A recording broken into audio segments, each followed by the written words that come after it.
So, ayan po, magandang gabi sa ating lahat. Kumusta, kumusta? At ngayon, anong oras? At kanina galing kami ng bayan kasi namili kami nag-grocery kami at nagpagupit si Intoy tsaka si Kenzo. So, pag uwi namin kanina ay kasi ngayon po si Kenzo ay nilalagnat kaya pinunasan ko, pinainom ko na ng gamot. Ngayong gabi lang, kanina pag uwi namin galing bayan ay okay pa naman siya, naglaro. Pagka ano namin, hindi pa siya nilalagnat. So ngayong paggabi na, nung pumunta kami kila mama, kasi dinaan namin yung helmet. Nauna dito si Intoy sa bahay. Tapos kami ni Kenzo nandun. Bago kami umuwi dito, sabi niya masakit daw yung ulo niya. Tapos inisip ko kasi uminom kami ng mango shake kanina doon sa bayan. Inisip ko baka nabigla. Kasi uminit siya kanina, uminit. Bale, umaulan, di ba? Maulan. Tapos uminit. Tapos ganun, biglang yun yung iniisip ko baka nabigla siya pag inom niya ng malamig. Kaya ngayon, ayan siya nilalagnat. Ayan. Nilagyan ko siya ng kay Intay kasi gabi na po, wala nang bukas na tindahan dito sa amin, wala na kaming mabilhan ng cool fever. Meron pa sanang isa, kaso hindi na siya, di ko alam, pinapaglaruan ata niyan yun ng mga nakaraan kasi bumili si Intoy na hindi niya naman naubos. Ngayon hinahanap ko, hindi ko na makita.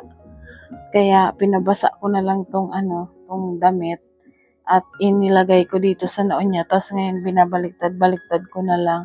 Ayan, kasi pag mainit na, binabaliktad ko. Tapos pinupunasan ko siya nito ng tubig. Kasi para bumaba yung lagnat. At meron naman ako ditong kanina bago siya matulog. Ayan, temperature para sa lagnat. Tapos ngayon, yung gamot niya na tempra ay naubos na. So, nanghiram ako doon kila ate. Buti na lang meron pa. Ayan. Kasi hindi talaga ako nito nagpapawala dito sa amin. Buti na lang meron pa. Tapos nakainom na siya. Hindi talaga ako nagpapawala nitong dito sa amin. Gamot. Pero yun nga, naubos na. At ngayon, nakainom naman na po si Kenzo ng tempra. Pinatay ko din yung electric fan kasi nilalamig daw siya. At okay lang na mainitan ako. Kasi kesa naman si Kenzo. At para pagpawisan po siya. At tinanggal ko din yung kumot niya kasi pag nakakumot siya, mas lalong umaano yung init ng katawan. Kaya parang mas lalong tumataas yung lagnat. Kaya tinanggal ko yung kumot para makasingaw yung katawan. Inaano ko kasi kapapainom ko pa lang ng gamot para pagpawisan siya. Kanina okay pa naman po siya. Kahit kaninang kumakain kami ng hapunan. Pero nakikita parang yung pakiramdam niya kasi pag nagsasalita siya, para siyang alam niya yung sisipunin, yung boses niya, parang may sipon.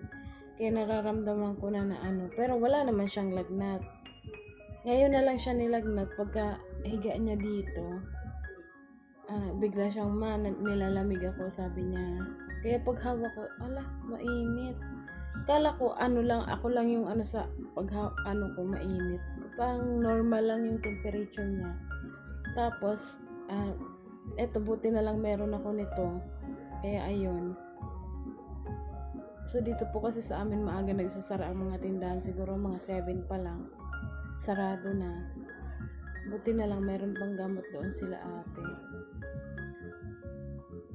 Kasi kung natira dito sa akin isang inuman na lang pala, hindi ko napansin na na wala na. Ang alam ko meron pa. Kaya ayan ako, inaano ko siya na punas-punasan siguro mga after ng pag kinakapa ko siya na mainit ulit mga 3 minutes or pupunasan ko ulit para bumaba yung lagnat niya. At para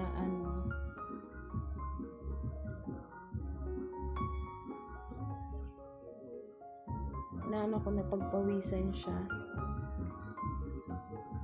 At si Intoy ang kumuha nitong gamot doon kila ate.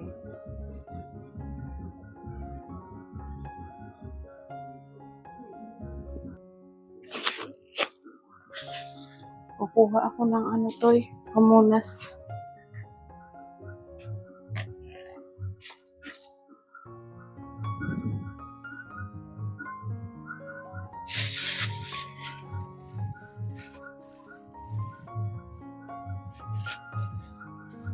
So, kakabihis lang naman yan ni Kenzo. Lalagyan ko ng damit.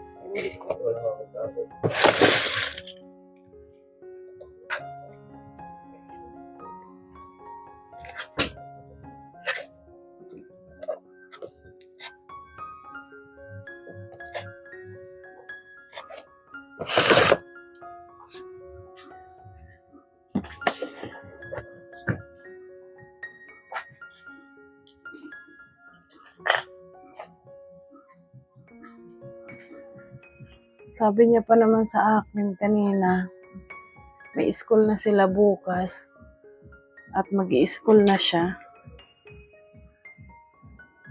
Kaso wala pa, hindi pa maka-school kasi may lagnat.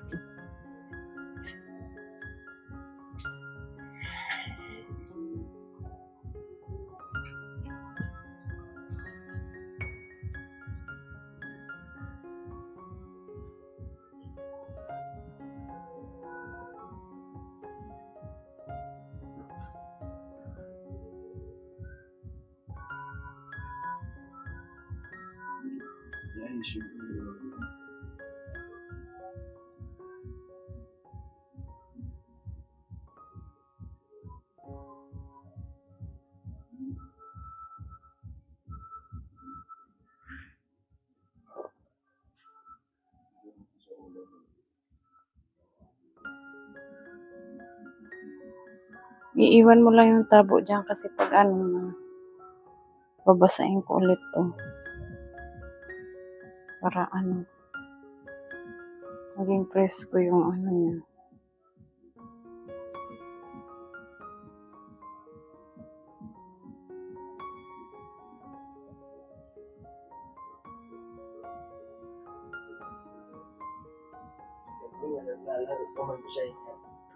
Lang akin na nga yung una na pula. Kaya nga nagpatuloy kaila mga inuunan niya. Kung sinundo na rin ka, balik dito para siyang Pero kumain pa siya eh. Akala ko nagbibiro lang kasi yung mata niya, akala ko inaamit lang. Kung ipigil-pigil, maganong-ganon. Toy, mag-mic ka Toy. Naka-mic ka baka hindi ka marinig. So, like, Ay, ito. Napansin ko na siya kanina kasi nung nagsasalita siya doon kila ma'am. Alam mo yung may sipon? Pag may sipon, parang yung salita niya. Kaya siguro ang iniisip ko kanina, di ba, uminom tayo ng mango shake. Siguro nabigla sa malamig pag inom. Kaya ganyan. Tapos di ba maulan, tapos biglang uminit. Kaya bumili tayo. hindi naman umulan kanina eh. Umulan kanina to eh. Bago tayo umalis. Pupuntang Umulan ba kanina? Siguro mga umulan ng umaga, umalis tayo magtatanghali or Ayo. diba? So, ayun. Kala ko nagbibiro lang siya.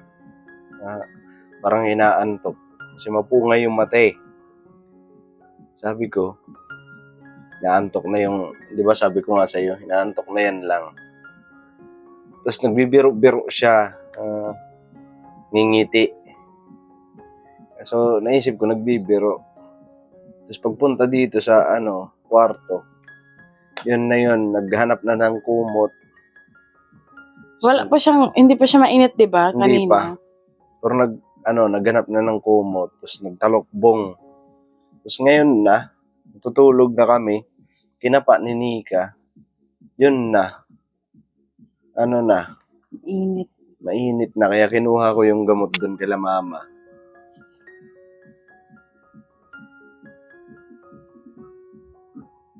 Kasi nung may sinat to dati, May sipon kasi siya to eh. pagka may sakit din yung mga pamangkin ni Nika, yan. Ang hihingi din ng gamot. Kasi, kagaya ng nasabi ko po kanina, maaga nagsasara ang mga tindahan dito. Tapos ngayon, may kasi siya sisiponin. So, yung ilong niya may sipon. Ilan ang temperature niya? Kanina, 37.7. So, may lagnat nga. Nga natin ulit. Pero nakainom na siya ng gamot. Nag-alarm na din ako kung anong oras ulit iinom ng gamot.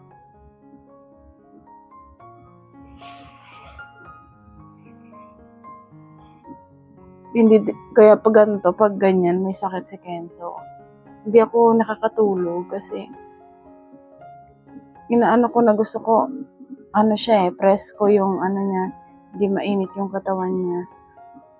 Yan, pupunasan pag sobrang init. Pero ngayon, hindi naman siya ganun kainit kasi nakainom na siya ng bulong gamot kanina. Ayun talaga isa sa struggle ng ng isang pagiging magulang ay yung pag nagkakaroon ng sakit yung mga anak natin. Ayan talaga yung pinakaayaw nating mangyari. Pero hindi talaga maiiwasan na hindi magkasakit kahit naman tayo. Pero kagaya na nga kasi sinasabi ng iba, halos lahat ng magulang noon, na sana kahit sa atin na lang, wag lang sa anak natin. Kahit simpleng kahit simpleng lagnat lang. Pag mo kukumutan, tinanggal ko ngayon kumot Para kasi. Pagpawisan. Kasi ito pag ganyan, na yung init sa katawan. Kumbaga hindi siya nakakalabas. Pagpapawisan din yan siya. Pinatay ko naman yung electric fan.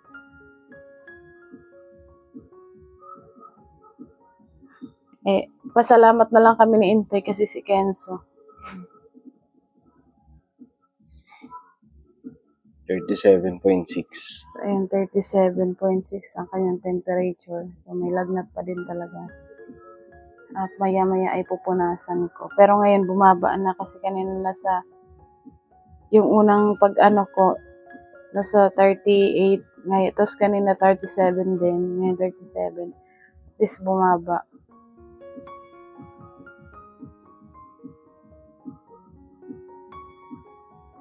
Excited pa naman siya kasi may school siya bukas. Bukas wala na yan.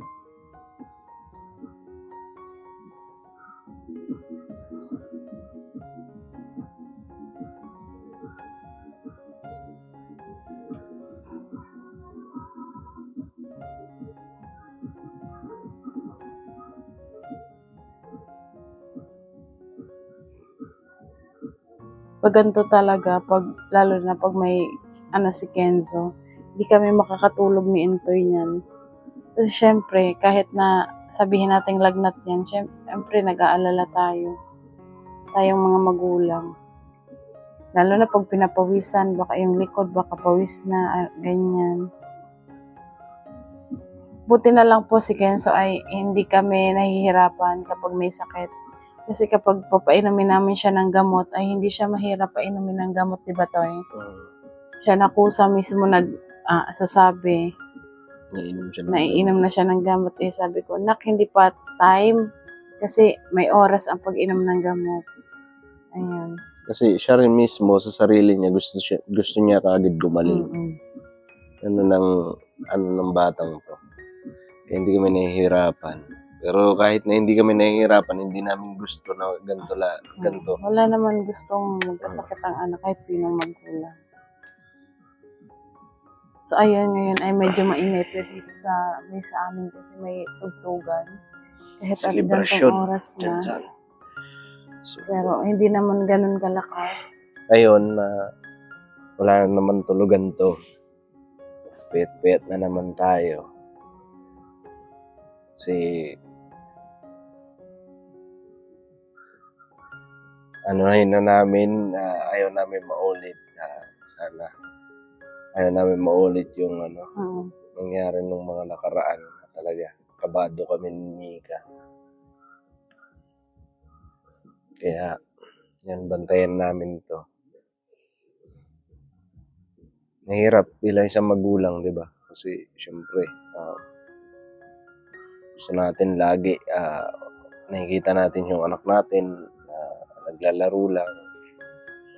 At ayaw natin na ganyan sitwasyon. Kahit ako ayaw ko ng ganyan. Nararamdaman niya.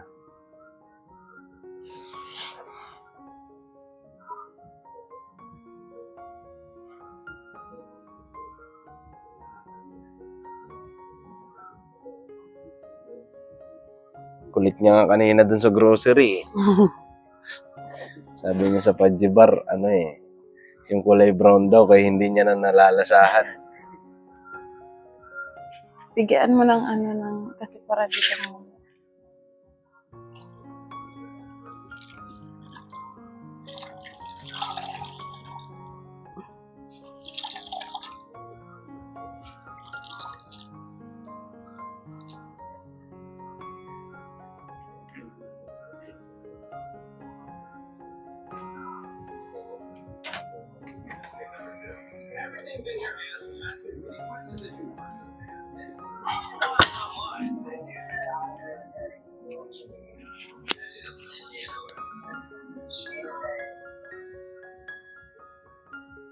Wala kasi kami mabili ng cold fever.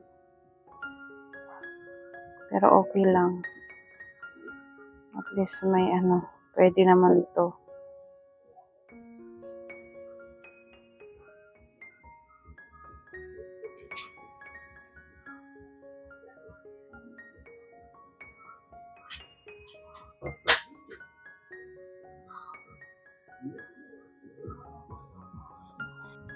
At so ayun po, kakagising lang namin. At si Kenzo gising na din, pero may lagnat pa din siya. Medyo mainit po. Kumusta pakiramdam mo? Sakit pa ulo mo? Hindi na. Pero mainit ka po.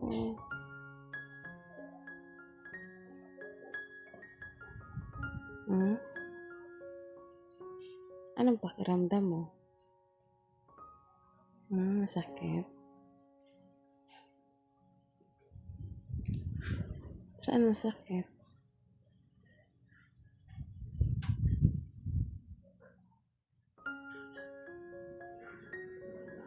Yan, Kenzo po. Pareho kaming hindi nakapag-school. Kasi kanina, madaling araw, mataas pa rin yung lagnat niya. Ngayon, ganun pa din. At pinainom ko naman na siya ng gamot. Nag-message naman ako sa teacher niya na hindi muna si Kenzo makakapasok kasi may lagnat. Pero andito lang naman yung school dyan. Malapit lang naman yung school ni Kenzo. Ako naman hindi. Doon sa hindi ako nakapasok kasi hindi ko naman pwedeng iwan to si Kenzo. Lalo na pag ganitong may nararamdaman siya. Hindi maganda pagramdam niya. Kasi si Intoy, hindi siya sanay na si Kenzo. Hindi sa kanya sanay si Kenzo kapag may lagnat. Lalo na sa pagpapainom ng gamot, ganyan.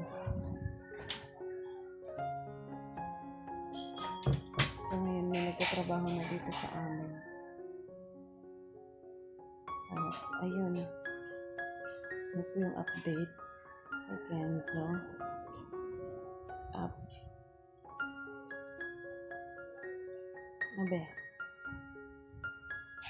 So, ayun po, siguro hanggang dito na lang muna ang aming vlog. Para magtimpla ako ng gatas para kay Kenzo. Salamat po sa pagsama nyo sa aming vlog. Thank you, thank you. See you next vlog. Lagi natin tatandaan. No hate, just love. Lagi nating tatandaan. Ano? Tanggalin mo kami. Lagi nating tatandaan.